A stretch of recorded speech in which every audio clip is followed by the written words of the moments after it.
Bismillahirrahmanirrahim. Assalamualaikum warahmatullahi wabarakatuh. Sahabat cerdas, berjumpa kembali di channel kami. Kali ini kita akan membahas soal UM/UGM tahun 2017 gelombang 1. Kita mulai dari nomor 56. Untuk mempercepat kematangan, sejumlah buah mangga dimasukkan ke dalam kantong yang berisi tandan pisang matang. Hal ini dapat terjadi karena pisang yang matang melepaskan. Jadi ada hormon yang berfungsi untuk pematangan buah. Nah, biasanya hormon ini ada di buah yang sudah matang. Contohnya di situ adalah pisang, ya. Nah, mengandung apa? Buah yang sudah matang ini mengandung gas etilen. Nah, ini semacam karbit, ya. Nah, inilah yang berfungsi untuk pematangan buah. Berarti jawabannya D. Sementara hormon yang lain, ya, seperti SAG, yang pertama ada sitokinin, ini untuk memicu sitokinesis atau pembelahan sel. Yang kedua adalah auksin, ini auksanometer, berarti untuk pertumbuhan panjang. Dan yang ketiga ada giberelin, paling utama adalah pembesaran. Nah, sementara kalau ada asam absisat, ini berasal dari kata absisi, ini untuk menggugurkan daun seperti di musim kering. Begitu sahabat cerdas, nomor 56D. Kita lanjut nomor 57. Pembungaan pada anggrek yang ditanam di dalam rumah pada musim dingin di Eropa dapat dipercepat dengan apa? Jadi sahabat cerdas, ya, proses pembungaan pada tanaman itu sangat dipengaruhi oleh fotoperiodisme. Apa itu fotoperiodisme? Ini lamanya penyinaran terhadap tanaman itu akan mempengaruhi cepat tidaknya berbunga. Nah, pada tanaman anggrek di musim dingin di Eropa, siang harinya itu kurang lebih hanya sekitar 4 jam. Nah, tanaman anggrek ini termasuk jenis tanaman hari pendek, di mana dia membutuhkan penyinaran untuk bisa berbunga itu kurang dari 12 jam. Maka untuk mempercepat pembungaan di musim dingin itu dikasih cahaya. Lah, cahayanya yaitu kalau di dalam rumah, ya, itu cahaya putih. Nah, karena sifatnya adalah polikromat. Nah, ini digunakan untuk proses fotoperiodisme. Jadi memberikan cahaya putih pada tanaman. Ini ya sahabat cerdas, ya. Jadi cepat tidaknya berbunga ini bukan dari pemberian pupuk, penyiraman, ya, di tempat gelap, tapi butuh cahaya putih. Oke, nomor 57D. Kita lanjutkan nomor 58. Perhatikan gambar berikut. Segmen DNA yang ditunjukkan pada gambar di atas memiliki situs restriksi 1, 2 yang menghasilkan potongan fragmen X, Y, dan Z. Hasil elektroforesis yang menunjukkan pemisahan fragmen DNA pada kasus tersebut adalah, jadi sahabat cerdas, ada istilah elektroforesis. Ini merupakan satu metode untuk memisahkan, kemudian mengidentifikasi, memurnikan fragmen-fragmen DNA berdasarkan ukuran. Nah, biasanya DNA ini bisa kita pisahkan, kemudian kita identifikasi, itu kita masukkan ke dalam sebuah medium atau medium gel agarose.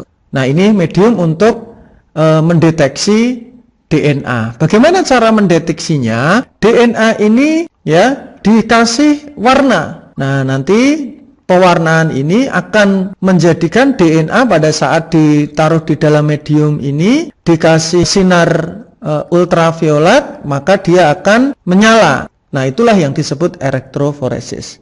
Nah, pada prinsipnya elektroforesis ini DNA itu memiliki kutub negatif. Kutub negatif akan menuju ke arah kutub positif. Nah, kata kuncinya adalah berdasarkan ukurannya, DNA dengan ukuran yang paling besar akan mendekat dengan kutub negatif. Sementara DNA dengan ukuran yang paling kecil akan mendekat kutub daripada positif. Nah, dari sini bisa kita lihat sahabat cerdas, ya. Dari ukuran DNA ini, yang Z ini yang paling besar, berarti harus mendekati kutub negatif. Nah, berarti yang Z harus di sini.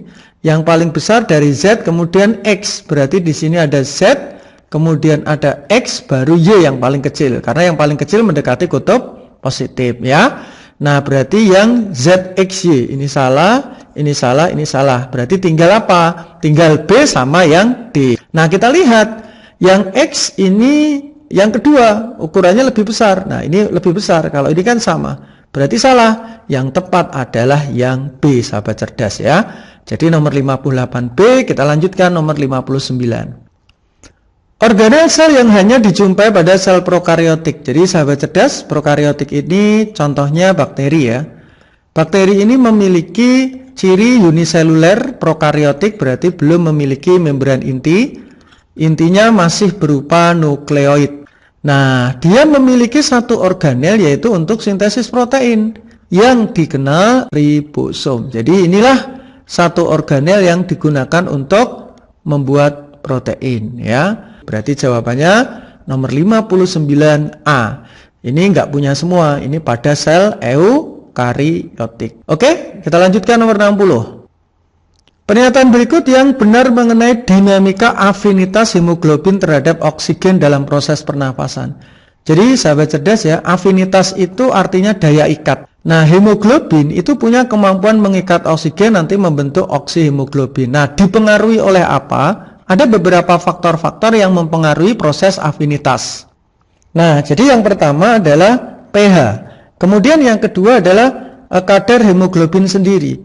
Yang ketiga adalah kadar oksigen terlarut, dikenal sebagai tekanan parsial. Nah, kemudian yang keempat bisa kadar karbon dioksida. Nah, inilah yang akan mempengaruhi daya ikat sel darah merah yang mengandung hemoglobin dengan oksigen. Nah, yang pertama yaitu adalah pH. Nah, pH ini ada istilah yang disebut sebagai efek Bohr. Nah, efek Bohr ini terjadi jika pH-nya itu rendah, berarti dalam kondisi asam, maka afinitasnya itu akan turun. Kebalikannya, ya, kalau pH-nya ini tinggi, berarti basa, maka afinitasnya akan naik. Nah, contohnya bagaimana?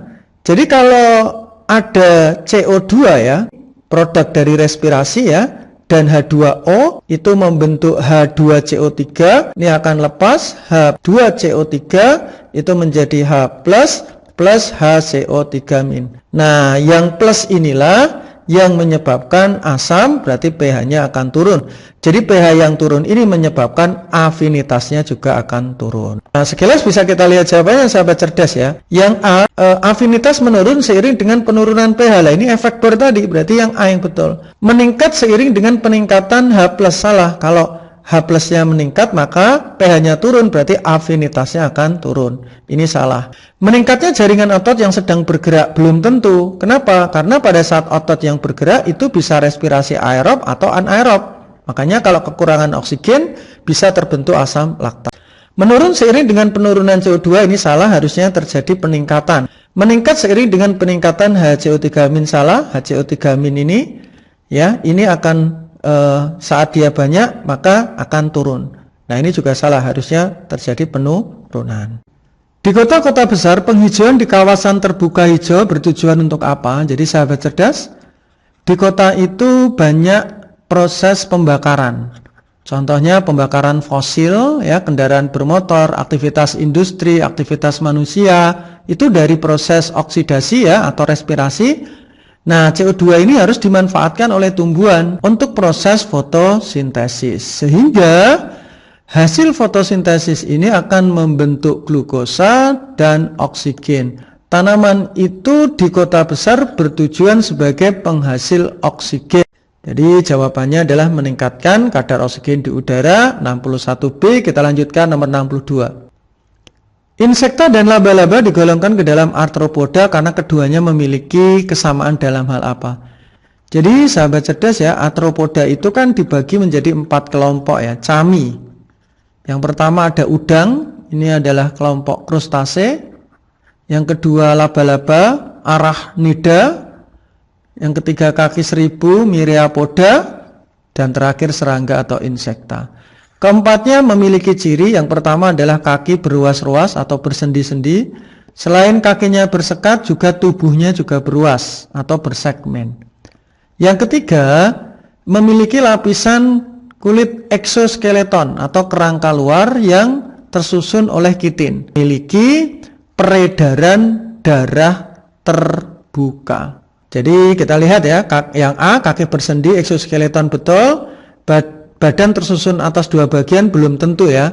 Kalau udang ini dua bagian, cephalothorax dan abdomen, arachnida juga cephalothorax abdomen, ini tidak jelas pembagiannya. Kalau insekta ada tiga, ada kepala, caput, torak badan, dan abdomen perut. Begitu ya, ini salah. Badan beruas benar, eksoskeleton dari kitin benar, badan tersusun tiga bagian belum tentu, ada yang dua dan ada yang tiga. Badan beruas benar, eksoskeleton kitin benar, sistem peredaran darah tertutup, salah, harusnya terbuka. Nah, yang D ini yang benar ya.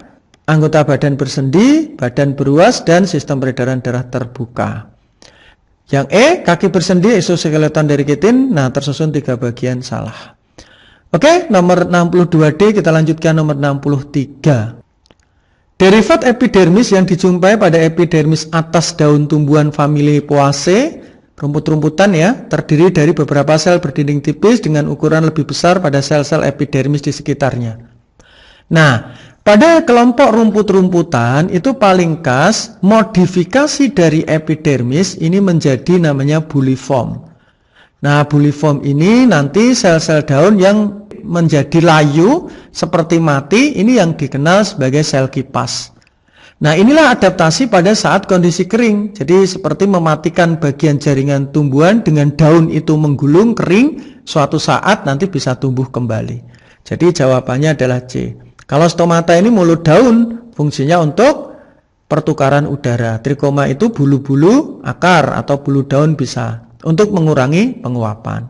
Nah, sel silika ini dijumpai pada kelompok Gramineae ya, contohnya seperti tebu. Nah, ini biasanya ada di batang yang bersifat keras. Nah, sel gabus ini merupakan jaringan gabus yang berfungsi untuk menutup luka atau menggantikan epidermis. Oke, nomor 63C, kita lanjutkan nomor 64. Berikut ini merupakan istilah dalam evolusi urutan yang paling umum ke paling spesifik. Jadi sahabat cerdas ya, yang umum adalah perubahan bentuk tubuh dan perubahannya bertahap. Nah, evolusi ini disebabkan oleh apa? Ini disebabkan oleh mikroevolusi. Ya, jadi evolusi dalam skala kecil, contohnya seperti perubahan frekuensi alel. Nah, mikroevolusi ini disebabkan karena seleksi alam. Seleksi alam ini disebabkan oleh seleksi seksual. Nah, seleksi seksual bisa disebabkan oleh seleksi intraseksual. Berarti awalannya nomor 4 dan akhirannya adalah 3. 43 jawabannya C. Oke, sahabat cerdas, nomor 64C, kita lanjutkan nomor 65. Perhatikan gambar berikut, nama dan fungsi bagian yang ditunjuk A adalah, ini gambar neuron ya, atau sel saraf. Ada bagian sel saraf, singkatannya debat aksi ya, sahabat cerdas ya. Jadi yang pertama, ini ada dendrit nih. Terus kemudian ini ada badan sel ya. Terus yang ketiga ini ada akson. Dan ini penghubungnya adalah sinapsis gitu. Dendrit, badan sel, ada akson dan ada sinapsis. Kalau yang ditunjuk adalah A, maka dendrit, yang lain kita coret. Nah, dendrit itu tugasnya menghantarkan rangsangan ke badan sel ya. Berarti jawabannya adalah B, sahabat cerdas ya. Kita lanjutkan ke nomor 66.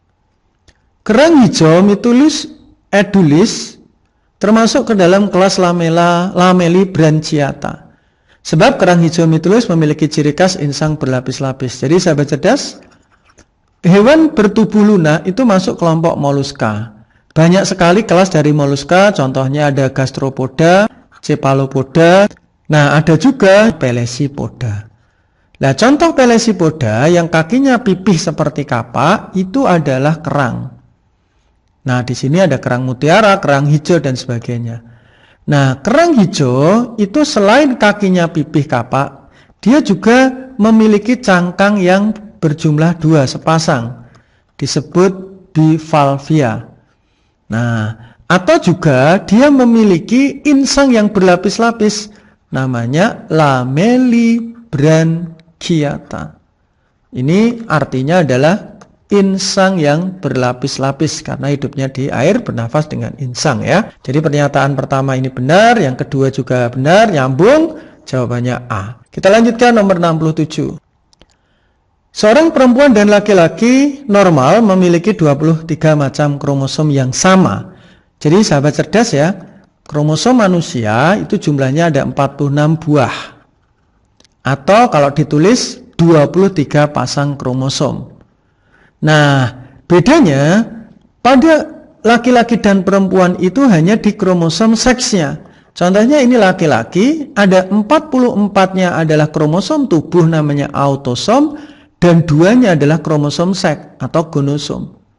Nah, kita tulis gonosomnya kalau ini 44 autosom, kalau laki-laki itu simbolnya XY. Sementara kalau pada wanita ya, ini 44 autosom ditambah XX. Berarti antara laki-laki dan perempuan itu memiliki gonosom yang berbeda. Berarti ini salah. Yang sama itu hanya di kromosom tubuh atau autosom. Semua manusia normal memiliki 23 pasang kromosom. Benar, salah benar jawabannya D. Kita lanjutkan nomor 68. Sel epithelium intestinalis memiliki rasio permukaan terhadap volume yang tinggi. Jadi epitel di intestinal itu berarti epitel di usus ya, sahabat cerdas. Nah, epitel di usus ini kalau kita lihat memiliki yang disebut sebagai villi atau jonjot usus. Nah, jonjot usus ini paling utama yaitu adalah untuk penyerapan zat-zat sari-sari makanan. Nah, atau reabsorpsi. Nah, kita lihat gambar villi berikut ini. Nah, ini adalah gambar villi ya, sahabat cerdas ya. Nah, jadi jonjot usus ini terlihat memiliki ya rasio permukaan terhadap volume yang tinggi karena permukaannya ini sangat luas ya. Jadi permukaannya sangat luas dan volumenya kecil. Nah, sehingga rasio perbandingannya sangat tinggi. Rasionya itu tinggi, ini benar. Kalau dibentangkan itu akan memiliki permukaan yang luas, padahal kalau menyempit seperti ini kelihatan volumenya kecil. Sel epithelium intestinalis pada umumnya memiliki fungsi sekresi, salah karena umumnya fungsi utamanya itu adalah reabsorpsi untuk transportasi, untuk penyerapan ya. Berarti benar salah jawabannya C. Kita lanjutkan nomor 69. Sel pankreas mampu meningkatkan laju respirasi seluler di seluruh tubuh. Jadi sahabat cerdas ya, di pankreas itu ada sel alfa sama sel beta. Sel alfa ini menghasilkan glukagon, kalau beta ini menghasilkan insulin. Pada saat kita lapar, glukagon itu akan mengubah glikogen di dalam otot atau hati berubah menjadi gula darah atau glukosa. Nah, nanti glukosa ini akan dimanfaatkan untuk energi karena ada proses oksidasi, nanti keluar CO2, terus ada H2O plus energi, begitu ya. Nah, sekret pankreas mampu meningkatkan laju respirasi sel belum tentu karena kenaikan glukosa itu tidak selalu diiringi dengan peningkatan pembakaran ya. Jadi ini salah. Hormon yang dihasilkan pankreas berfungsi mengatur kadar gula darah, bisa. Glukagon itu mengubah glikogen jadi glukosa, kalau insulin itu mengubah glukosa menjadi glikogen. Begitu ya sahabat cerdas ya, salah benar jawabannya adalah D. Kita lanjutkan nomor 70. Fermentasi alkohol menghasilkan energi yang sama dengan fermentasi asam laktat. Jadi sahabat cerdas ya, ini glukosa dipecah menjadi 2 asam pirufat. Nah, ini terjadi proses glikolisis. Nah, kalau asam pirufat ini di dalam sel otot akan menghasilkan asam laktat. Tetapi kalau di sel ragi, contohnya Saccharomyces dalam pembuatan tape, itu menjadi alkohol atau etanol nanti plus CO2. Nah, pada tahap glikolisis ini selain menghasilkan asam pirufat, juga menghasilkan 2 ATP dan 2 NADH. Nah, berarti kalau energinya sama, betul, yaitu 2 ATP di tahap glikolisis ini benar. Nah, yang kedua, sebab fermentasi asam laktat dan fermentasi alkohol sama-sama menghasilkan CO2. Salah, karena yang menghasilkan CO2 hanya di fermentasi etanol atau alkohol. Sementara asam laktat itu tidak ada CO2. Benar salah, jawabannya C. Kita lanjutkan ke nomor 71. Dalam terminologi modern, keragaman dipahami sebagai konsekuensi dari variasi genetik yang muncul akibat apa. Jadi sahabat cerdas ya, variasi gen itu muncul karena dua. Yang pertama ada kawin, berarti rekombinasi, contohnya reproduksi seksual ya, atau hibridisasi. Yang kedua adalah perubahan gen atau mutasi. Lah mutasi ini biasanya terjadinya perubahan pada DNA mengalami kesalahan di dalam replikasi.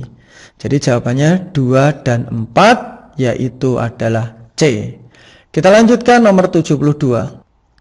Enzim mampu memfasilitasi reaksi kimia dalam tubuh makhluk hidup sehingga berjalan efektif. Jadi sahabat cerdas, enzim itu sebagai katalisator.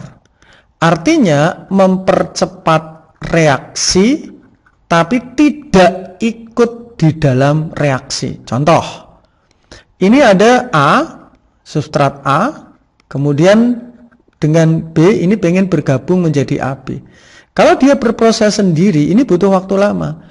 Maka di sini ada biru ini sebagai enzim C, nempel ke sini, maka akan cepat. Tetapi di sini nanti akan lepas enzimnya, karena sifat enzim itu tidak ikut bereaksi. Begitu ya. Nah, karena dia mempercepat reaksi, maka energi keaktifan A dan B ini tidak terlalu aktif.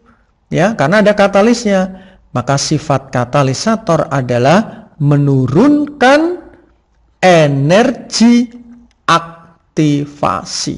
Nah, ini menurunkan energi aktivasi 4 saja nih, sehingga mempercepat konversi reaktan menjadi produk. Ini yang bereaksi, ini produknya, gitu ya. Nah, ini enggak menyumbang energi tambahan, mengubah konstanta equilibrium, itu enggak mengubah keseimbangan, meningkatkan suhu ya tidak. Oke, 72 4 saja jawabannya D. Kita lanjutkan 73. Dalam ekosistem, organisme di tingkat tropik tertinggi umumnya mengandung akumulasi biomasa lebih sedikit dari organisme di tingkat tropik di bawahnya. Kenapa? Nah, kita lihat gambar piramida biomasa berikut ini. Nah, sahabat cerdas, biomasa ini menunjukkan berat kering suatu makhluk hidup di suatu luas daerah tertentu. Nah, ini berat kering. Nah, kenapa di tingkat tropik puncak itu selalu lebih sedikit? Ini 1 kilo, ini 10 kilo, ini 100 kilo, ini 1000 kilo. Nah, kenapa kok ini lebih kecil? Karena dia ada yang kita kenal sebagai konsumen ini di dalam aliran energi itu mengalami efisiensi yang rendah, yaitu hanya 10% biasanya. Kenapa? Karena 90%-nya itu hilang dalam bentuk panas. Contohnya digunakan sebagai metabolisme respirasi, ya, ekskresi dan sebagainya.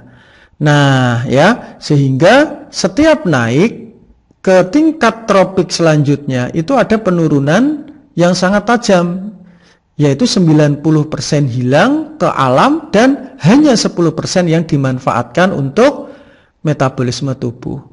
Nah, ini ya, jadi organisme tidak efisien di dalam mengkonversi energi yang mereka konsumsi menjadi lebih rendah. Begitu ya. Kalau yang satu, predator pada tingkat lebih banyak menggunakan energi untuk menangkap mangsa, ya tidak ini ya. Produsen cenderung memiliki bobot yang lebih besar, belum tentu. Organisme pada tingkat tropik lebih tinggi lebih banyak menggunakan biomasa, salah. Oke, 73 4 saja jawabannya D. Kita lanjutkan 74.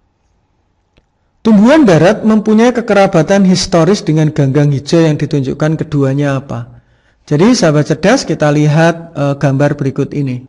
Nah, ini adalah gambar evolusi dari ganggang hijau sampai menjadi tumbuhan berpembuluh. Nah, ini tumbuhan berbunga, ini adalah ganggang hijau, nanti menjadi tumbuhan berembrio, tumbuh menjadi pucuk, tumbuh tanaman berpembuluh. Nah, kemudian megafil ya sampai biji. Nah, persamaannya apa? Yang pertama, sama-sama memiliki jenis klorofil yang sama, yaitu klorofil A dan B nanti untuk fotosintesis ya. Terus yang kedua, dia sama-sama memiliki metagenesis atau pergiliran keturunan yaitu ada fase gametofit dan sporofit. Ini yang kedua.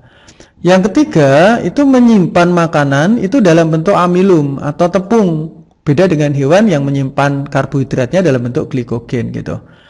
Nah, kalau pada alga hijau, ini ada kelompok chlorophyta yang biasanya ada yang uniseluler tapi ada yang multiseluler. Dan ada namanya charophyta. Yang sebenarnya lebih dekat dengan tumbuhan darat itu adalah kelompok charophyta. Contohnya adalah kara. Begitu sahabat cerdas ya. Jadi alga hijau itu ada yang uniseluler. Jadi kesamaannya kalau bersifat multiseluler salah. Kalau mengandung jenis klorofil ini benar, memiliki pergiliran generasi benar, memiliki atau menyimpan energi dalam bentuk pati benar.